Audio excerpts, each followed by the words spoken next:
I'm going to spend just a very few minutes talking about information and connectivity.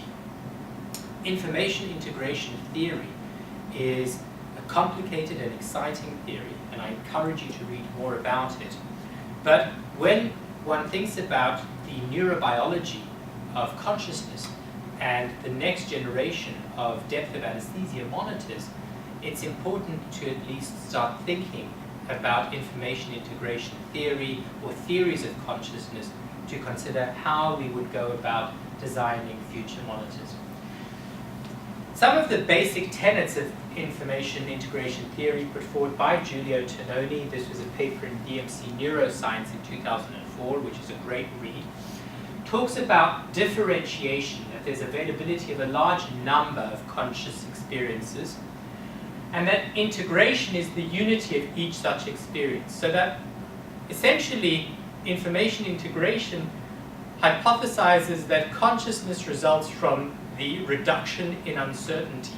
So we get a whole lot of information in. So for example, I look around and I see where I am, I see the people sitting there, I see the chairs, I see your responses, and I integrate all this information and I appreciate where I am, what's going on, and it is because I'm integrating all of that information, I'm able to throw out all other possibilities, and my conscious experience appreciates the content of what is currently going on through gathering all of that information and eliminating other possibilities. So by a process of elimination and integrating all the information at my disposal, I have a conscious experience. So information generates consciousness.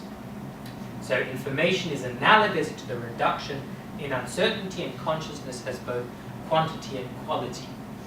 And consciousness vanishes when anesthetic agents produce a disconnection between brain regions, which are important in integrating information and also in transmitting information.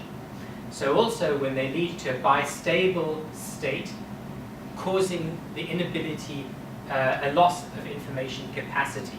So the way this was illustrated by Alkaya, Huditz and Tononi in a great paper in the journal Science, which was published in 2008, is if you think about this multi-sided die,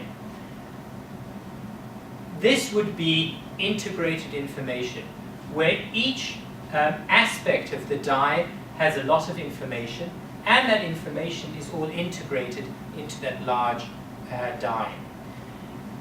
When you have loss of cortical integration and loss of capacity, each facet now has very little information, only a white dot or a yellow dot.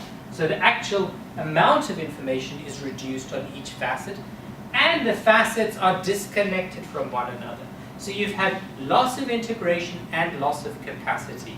And that is analogous to what they hypothesize is the loss of consciousness that occurs, for example, with sleep or general anesthesia. You have a loss of integration of information and of information capacity. And there are some very elegant experiments which they've done to support their hypothesis. And this is an experiment published in PNAS by Farelli and others, including Bob Pierce from Wisconsin, where they showed with transcranial magnetic stimulation, so the brain was stimulated in a region, and they looked at intervals in other brain regions, and they saw that when the stimulus was applied to one region, other regions of the brain lighted up, suggesting that there was information traveling throughout the brain from this stimulus, going all the way down to 295 milliseconds from the initial stimulus. When a large amount of midazolam was administered, this is to humans, then the transcranial magnetic stimulation was applied to the same brain region, but it remained localized. It didn't propagate throughout the brain.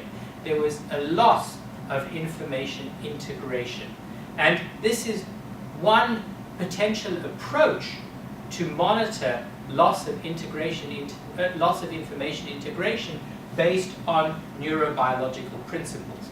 The problem is the practicality of using this in the operating room would provide challenges. So although this is attractive from a neurobiological standpoint, its practical translation to everyday use in every operating room is not apparent to me currently, and obviously a lot of work would still need to be done. Work done by Tony Huditz in rodents and my dear friend George Mashur. George, if you're watching this, I do think you're very brilliant. Looked at how effective connectivity could be measured with general anesthesia. And in their experiments, they showed that there is feed forward and feedback of information in the brain, so from the frontal to the parietal area. And what they showed is that in an awake human, this is George Mashur and his colleagues' data, that during wakefulness there is a lot of feedback from the frontal to the parietal areas and areas at the back of the brain, that with loss of consciousness is lost. So you still have the feed forward, but markedly decreased feedback. So a decrease in connectivity between the frontal and parietal region of the brain, which is then restored with recovery of consciousness or of responsiveness.